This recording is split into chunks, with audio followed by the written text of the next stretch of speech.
races and across the landscape. So perhaps the beauty of this system is precisely that each farmer could essentially develop from the varieties provided. Over time, those varieties would further evolve and adapt to the local circumstances, and you might end up 20 or 30 years later with newly emerged varieties that are different across the landscape, right? Even within a single area like Iowa, you might have actually quite a few differences emerging between varieties that would be reflective of and keyed to conditions at smaller scales. So, he says, the development of the adapted base of germplasm on which American agriculture was raised is the product of thousands of experiments by thousands of farmers committing millions of hours of labor in thousands of diverse ecological niches over a period of many decades. He wants to stress that even though these genetic materials are in a sense a product of nature, they are also the product of the decisions and work of farmers over effectively hundreds and thousands of years, if you trace it all the way back, making these kinds of decisions and making selections. Simple mass selection is not, does involve human labor. To sow, to resow, to sow again, to sow perpetually, in short, to do nothing but sow, is the practice to be pursued and which cannot be departed from. This was the way to achieve the goals that somebody like Jefferson had in mind for the nation. To cull drastically is not from the Clottenburg book, where the first quotation is. This was the motto of a famous British livestock breeder who insisted that this was how you achieved the best results in breeding livestock, was to cull drastically, to never let the inferior offspring breed again, because you only wanted to encourage and perpetuate those genetic traits that you wanted. So this was free of charge to individual farmers, and it had the effect of discouraging investment in seed improvement. There was no money to be made in producing seed in the private sector because the government was essentially doing it in a way that made it impossible to compete. You couldn't, you could try, but there were several barriers put in place by these government activities. You had to somehow produce seed that was going to compete in the marketplace against the seed provided by the government, which, at least in small packets, was free. So you can't really beat that price. And it also ensured quality control in the sense that the USDA went to some effort to ensure that the seeds they sent out were actually viable seed, that they were not dead seeds that had been sitting around and gone bad, and that they were not contaminated or adulterated with other seeds, other materials that would reduce the usefulness of them to farmers. And you couldn't possibly compete as a private provider of seed if you didn't meet comparable standards of quality control. This was expanded and institutionalized through the USDA, the land-grant universities, and the state agricultural experiment stations, such that you had this proliferation of efforts across the country in land-grant universities and experiment stations where they could make trials, perform trials of imported germplasm, develop improved varieties in the universities, and then distribute those for free to the farmers. It was no longer simply, oh, we found this in Turkey. It was, no, we have developed a new variety here, and we think it will work better, and here it is. You can have it. So again, private investment in producing seed was basically economically impossible. There were challenges to this from private entities that wanted to sell seed and that challenged the government's right to do this, or it's the appropriateness of the government playing this role. Clottenburg suggests that they were essentially drowned out by more powerful interests that were benefiting from the successful development of American agriculture. Entities such as the railroads and banks and the people building tractors, that kind of thing, who saw this as an incredibly effective way to increase farm production. And to that extent, it was in their interest to keep it going. Clottenburg is careful to point out that the farmers themselves did not advocate for the creation of land-grant universities and experiment stations. They didn't think it was an appropriate role for government, even though they were benefiting from it. This is Clottenburg's interpretation of the historical record. By 1900, with the rediscovery of Mendelian genetics, that is to say, insights into the laws governing the inheritance of traits between generations, across generations, it became possible to start thinking about seed improvement by hybridization rather than simple mass selection. And in theory, it would allow you to control the breeding of plants for specific traits. And that breakthrough, made by this monk, Mendel, and then forgotten or not picked up by the rest of the world until it was rediscovered around the turn of the century, took another 25 years or so to actually be figured out in practice and made workable. But then hybridization became an important alternative way of improving seed and turning away from simple mass selection.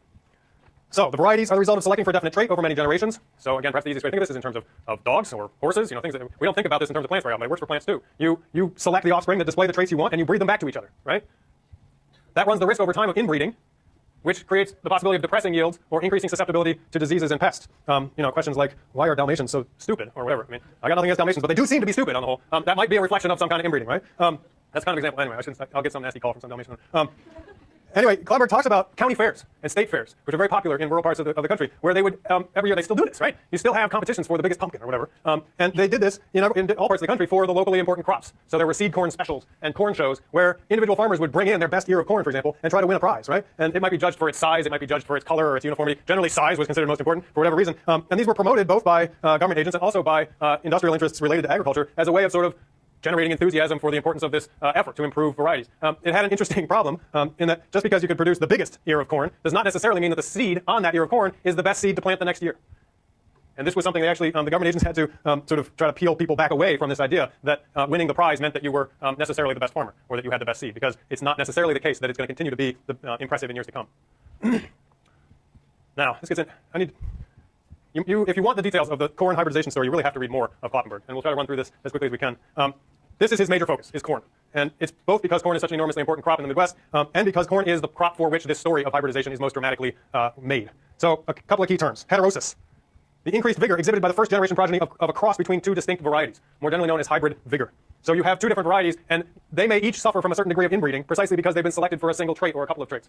And so each of them might be not the best selection for planting. But if you cross them, taking advantage of Mendelian genetics, the first generation offspring tend to display heightened vigor. They tend to overcome the downsides of inbreeding. In corn, inbreeding to produce pure lines reduced yields below what heterosis could recoup, meaning that production for seed wasn't economical. But what was developed was a double-cross method, which I will not try to explain, in which over a couple of generations you could actually produce exactly what you wanted, which was to get the hybrid vigor and have it outweigh the inbreeding inhibitions or the problems created by inbreeding. And this made it possible to make hybrid seed into a viable crop, or a viable output for production, for sale. And the key thing here is that these were seeds that would be incredibly productive the first year you planted them, but their productivity would drop off very quickly in subsequent generations. In other words, holding on to a portion of the crop and replanting it would not get you the heightened yields the following year. So these are economically sterile in the sense that their performance is limited to a single generation, and the process of double crossing is too complex for farmers to perform in their own fields. So the inbred parent varieties provide proprietary control over the hybrid seed. You can sell it, farmers can use it, can do very well with it, but they have to come back and buy it again from you the following year. So this creates a new division of labor in which the public sector, the land-grant universities and experiment stations, developed the improved lines from which you could create these hybrid strains, but the private sector then used them to produce commercially viable seed for sale. Depression-era farmers actually resisted this new division of labor, but under the Bankhead-Jones Act of 1935, funds were specifically authorized for public research universities to pursue research that would not itself produce directly viable publicly usable seeds. In other words, why would you develop improved lines if they weren't themselves valuable? Well, you can do it as basic research under this new legislation, whereas previously you would have been expected to produce something that was actually directly useful to farmers. Okay, we're clearly not going to get through this today. I'll do as much as I can here. Kloppenberg, after he's told this story about hybrid corn, so it opens up the discussion to the broader question of germplasm and the world system. And by that is meant the global economic system, characterized as it is by extreme inequalities between the poor and the rich parts of the world. And he asks questions about where the germplasm for the world's dominant crops has come from, how they have moved to the places where they're found now, what role they play in global political economy, and how these global political economic processes are influencing agriculture in different places. If you map the world's plants in terms of their points of origin, evolutionarily speaking, the world has been mapped into this set of regions since early in the 20th century. And then you look at the list of crops. These are commercially important crops, and where they came from, evolutionarily speaking. The point is that it's extremely imbalanced. You have a very long list of commercially important crops that evolved in Latin America, a long list in West Central Asia, including wheat. You have some very important ones from China and Japan, such as rice. But if you look at North America, the list is very short, just sunflowers. Australia has none at all. This distribution, he suggests, should be understood and recognized, that in terms of the genetic material that is critical to agriculture at a global scale, most of it has come from the parts of the world that are now poorer rather than the parts of the world that are the wealthiest. And this is the result of political and economic processes moving germplasm around. And there is a rich and extremely interesting history of this aspect of colonialism beginning earlier, but especially in the 18th and 19th centuries. There was serious effort, serious resources devoted by the British in particular, but also by other imperial powers to collect germplasm from different parts of the world, and frequently they knew perfectly well that they were in competition with other imperial powers, and they would even go so far as to steal seeds, if they could, and bring them back to their botanical gardens and start playing with them, start planting them, try to see what they could do with them. So Kloppenberg notes that most plantation crops moved east-west laterally between colonies. Cocoa, quinine, tobacco, sisal, and rubber moved from the New World to other places in the Old World. Spices, bananas, tea, coffee, sugar, and indigo from the Old World into the New World. The British in particular, has anybody been to Kew Gardens in London, outside of London? A couple of you?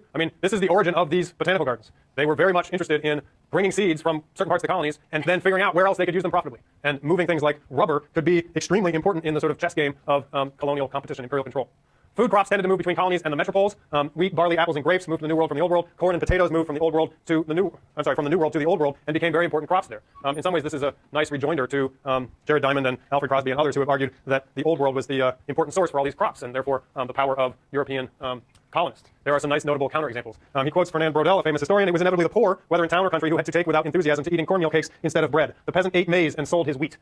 And then other examples would include the potato in Ireland, situations in which these new crops came in and were much cheaper and became the basic foodstuff of the poor, even if they were growing crops such as wheat that were more valuable. New crops from the Americas certainly played an important role in feeding a European population that nearly doubled between 1750 and 1850. Primitive accumulation of plant germplasm thus served capital in two important ways: by providing the genetic foundation for the production of plantation crops, and indirectly by the introduction of crops that greatly lowered the costs of reproducing the burgeoning proletariat. All right, I'm going to have to stop because we're out of time. We will see you next week.